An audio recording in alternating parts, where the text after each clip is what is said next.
በሉት የኦርቶዶክስም የጀባው ተነስ የሌሎችም ከኦሪት ዘፍጥረት እስከ ዮሐንስ ራእይ የፕሮቴስታንቱም በሉት የካቶሊክም በሉት የኦርቶዶክስም የጀባው ተነስ የሌሎችም ክርስቲያን ሆኖ ክርስትና የተወደደ ሃይማኖት ነው። ከክርስትና ሃይማኖት ውጭ የሚፈልግ ሰው ካለ በምድራዊም ህይወት በሰማያዊም ህይወት የከሰረ ነው፣ ሲኦል ይገባል የሚል አንድም የመጽሐፍ ቅዱስ ጥቅስ የለም። ክርስትና የነቢያቶች እምነት ነው። ነቢያቶች በሙሉ ክርስትና እምነትን ሰብከዋል። መጽሐፍ ቅዱስ ላይ ክርስትና የሚለው እምነት የጽድቅ ሃይማኖት ነው የሚል አንድም ክርስቲያን አንድም አይደለም በዓለም ያሉ ክርስቲያኖች ተሰብስበው በባትሪ ፈልገው አንዲት ጥቅስ ማምጣት አይችሉም። ለምሳሌ ያክል ከኛ ቁርአን ላይ በሱረቱል ማኢዳ አልየውመ አክመልቱ ለኩም ዲነኩም ወአትመምቱ ዐለይኩም ኒዕመቲ ወረዲቱ ለኩም ወልኢስላመ ዲና ይላል። ዛሬ ሃይማኖታችሁን ለእናንተ ሞላውላችሁ ጸጋዬንም በእናንተ ላይ ፈጸምኩ ከእምነትም ባሻገር የእስልምና ሃይማኖትን ለእናንተ ወደድኩላችሁ ይላል። ይህ እስልምና ሃይማኖት ከአላህ ሱብሓነሁ ወተዓላ ዘንድ የተሰጠን ሙሉ የሆነ የተወደደ ሃይማኖት ነው። በሱረቱል አሊ ኢምራን ላይ ዒነ ዲነ ዒንደላሂ ልኢስላም ይላል። ሃይማኖት ብሎ ማለት ከአላህ ሱብሓነሁ ወተዓላ ዘንድ የእስልምና ሃይማኖት ነው። እሺ ይህ የእስልምና ሃይማኖት አላህ ሱብሓነሁ ወተዓላ የወደደውና የፈቀደው ለፍጥረታት በሙሉ ያደለው ከሆነ ለፍጥረታት በሙሉ በጸጋው የቸረው ከሆነ ከእስልምና ሃይማኖት ውጭ ያሉትስ ምንድናቸው ሲባል ሰው ሰራሽ ናቸው። ሃይማኖት እንደ ስም እንደ ጥቅል ሃይማኖት ሊባሉ ይችላሉ፣ ግን ስረ መሰረታቸው ሰው ሰራሽ እንጂ የጽድቅ ሃይማኖት አይደሉም። ለዚህ ነው አላህ ሱብሓነሁ ወተዓላ አሁንም በሱረቱል አሊ ኢምራን ላይ ወመን የብተግ ገይረል ኢስላም ዲና ፈለን ዩቅበለ ሚንሁ ወሁወ ፊል አኺረቲ ሚነል ኻሲሪን ይላል። እስልምና ሃይማኖት ውጭ የሚፈልግ ሰው ካለ እሱ በመጨረሻውም ዓለም በዱንያውም ዓለም በምድራዊውም ዓለም በሁለቱ ሀገር የከሰረ ነው ይላል። ስለዚህ እስልምና ሃይማኖት አላህ ሱብሓነሁ ወተዓላ የወደደው የፈቀደው ነው። ነቢያቶች በሙሉ በእስልምና አልፈዋል። እስልምና ሃይማኖታቸው ነበር። ወደ እስልምናም ሰዎችን ተጣርተዋል። ልክ ሙስሊም ሆነን እንደምንኖረው ማለትም ህይወታችን በእስልምና እንደምናሳልፈው ሁሉ ስንሞት ሙስሊም ሆነን እንድንሞት አላህ ሱብሓነሁ ወተዓላ አሁንም ትእዛዛዊ ቃላቱን እንዲህ ይነግረናል። ያ አዩሃ አለዚነ አመኑ ኢተቁላህ ሐቀ ቱቃቲሂ ወላ ተሙቱነ ኢላ ወአንቱም ሙስሊሙን ይላል። እናንተ አማናችሁ ሰዎች ሆይ አላህ ሱብሓነሁ ወተዓላን ተገቢ የሆነውን ፍራቻ ፍሩት፣ ተገቢ የሆነውን መጠንቀቅ ተጠንቀቁት፣ ሙስሊም ሆናችሁ እንጂ እንዳትሞቱ ይለናል። እስኪ በዚህ መሰረት ክርስቲያን ወገኖቻችን ከናንተ በመጽሐፍ ቅዱስ ክርስትና የመዳኛ መንገድ ነው፣ ክርስትና ሙሉ እምነት ነው፣ ክርስትና አምላክ የፈቀደው የወደደው ሃይማኖት ነው፣ በዚህ ክርስትና ደግሞ አምላክ ጸጋውን የሞላበት ነው የሚል ከክርስትና ሃይማኖቶች የሚከተል ሰው ካለ በምድራዊ ህይወትም በሰማያዊ ህይወትም የሲኦል ነው የጀሃነም ነው የሚል ስጡን። አንዲት ጥቅስ በባትሪ ፈልጋችሁ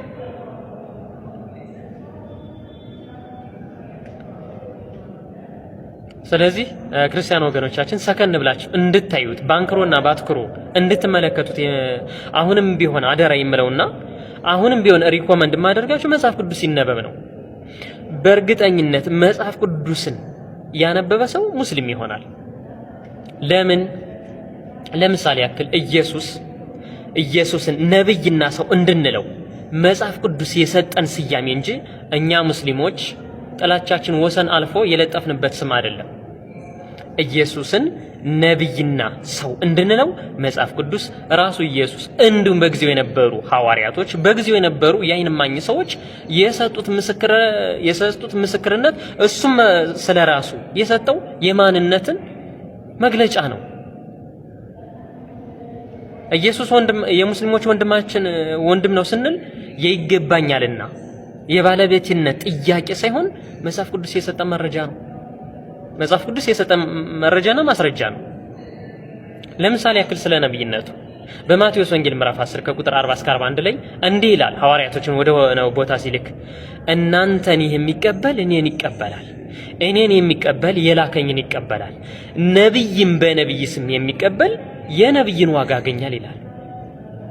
እዚህ ላይ ኢየሱስ ያለው ነብይን በነብይ ስም የሚቀበል የነብይን ዋጋ ያገኛል ብሏል።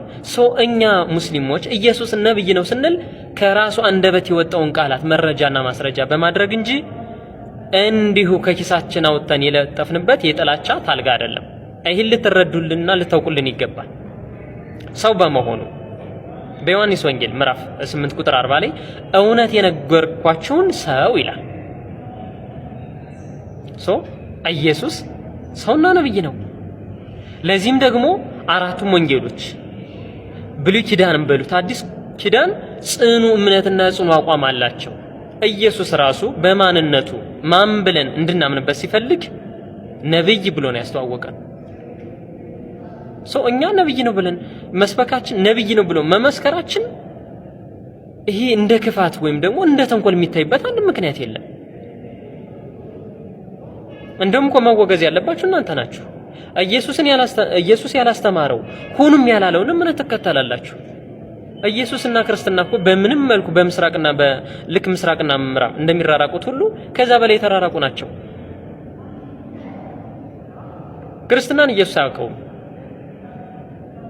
ክርስቲያን ሁኑም አልሰበከም፣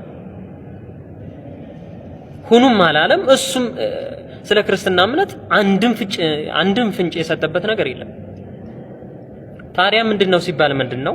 ኢየሱስ ሙስሊምና የሙስሊሞች ነብይ ነው። የሙስሊሞች የእምነት ወንድም የሙስሊሞች ነብይ ነው። እንደው ይህንን ስል ለጀሯችሁ ወይም ደግሞ ለሚሰማው አካል የመብረቅ ብልጭታ ያክል ሊያስደነግጥ ይችላል። እስኪ ሁላችሁም ኢንሻአላህ ይገኛል ብዬ አስባለሁ። ብዙ ቀደምት መጻሕፍት እትሞች አሉ። ነገር ግን 1878 ላይ ወይም 1874 ላይ ወይም 1816 ላይ ወይም ደግሞ 1938 1942 እነዚህ እትሞች ካሏችሁ ኢየሱስ በመስጂድ ሲያስተምር ይላል። እስልምና እንዳስተማረና በመስጂድ እንዳስተማረ ራሱ መጽሐፍ ቅዱስ መረጃ ይሰጠናል። በእርግጥም ኢየሱስ ካሁኑ እትሞችም ስቲል እስከ 2007 የሚሊኒየሙ እስከዛ እትሞችን አንብቤያለሁ። ኢየሱስ ሰውና ነብይ እንደሆነ ከድሮም ጀምሮ አሁንም ለወደፊቱም ሰውና ነብይ ሆኖ እንደሚቀጥል እንጂ ከጊዜ በኋላ ተሸጋግሮ የአምላክነትን ደረጃ እንደሚጎናጸፍ ተወዳድሮ ለአምላክነት እጩ እንደማይሆን መጽሐፍ ቅዱስ ያስረዳል። እኛ ሙስሊሞች ኢየሱስ ነብይ ነው፣ ሰው ነው፣ የሙስሊሞች የእምነት ወንድም ነው፣ ወንድማችን ነው ስንል ይሄ የውርደት መግለጫ ሳይሆን የክብር መግለጫ ነው።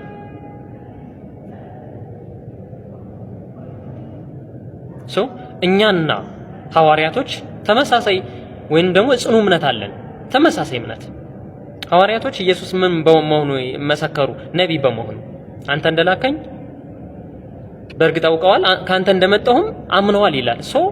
ይህን ቃላት ምንም ሳናሸራርፍ ሳናጎዳድል እኛ ሙስሊሞችም ከአላህ ሱብሓነሁ ወተዓላ እንደመጣ አላህ ሱብሓነሁ ወተዓላ ወደ በኒ እስራኤል እንደላከው ልክ ማቴዎስ 24:15-24 ላይ እንደሚናገረው ወደ በኒ እስራኤል እንደተላከ ሁሉ እኛም ወደ በኒ እስራኤል የተላከ ነብይ ነው እንላለን።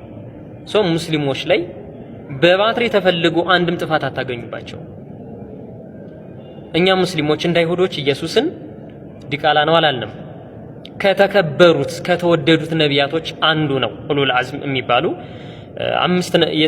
አምስት ነቢያቶችን የተለየ አላህ ሱብሓነሁ ወተዓላ ቁርአን ላይ ከነሱም ጥብቅ የሆነ ቃል ኪዳን እንደያዘ ኡሉል አዝም ይላቸዋል። ከነሱ መካከል ኢየሱስ አንዱ ነው። ይህን ክብር ያገኘው እስልምናና ሙስሊሞች ላይ እንጂ መጽሐፍ ቅዱስ ላይ ሌላ ጉዳይ ነው። አሁን ስለሱ አልገባም። ክርስቲያን ወገኖቻችን ሰከን ብላችሁ ትችት፣ ይሄ አላስፈላጊ ቃላቶች አንዱ አክሽን ሲያረግ አንዱ ሪአክሽን ሲያረግ እነዚህ አንወንትድ ወርዶች ናቸው ያስፈልጋሉ ብዬም አላምንም። እኛና እናንተን ሊያግባባን የሚችል ነገር ኢየሱስ ማን ነው? ይሄ የሁላችንም የጋራ ጥያቄ ከሆነ መጽሐፍ ቅዱስ ስለ ኢየሱስ ምን ይላል? እሱ ራሱ ምን ይላል? ሐዋርያቶችስ ምን አሉ? ወንጌላቶችስ ምን ብለው ዘገቡለት? ምን ብለው ገለጹት? እሱ እንዲሁም አምላኩ ምን ብሎ ገለጸው? ይሄንን ሊያስማማን ይችላል። ይሄ የጋራ ነጥባችንና ወደ ጋራ አንድነትም የሚያመጣን የጋራ አቋማችን መሆን አለበት።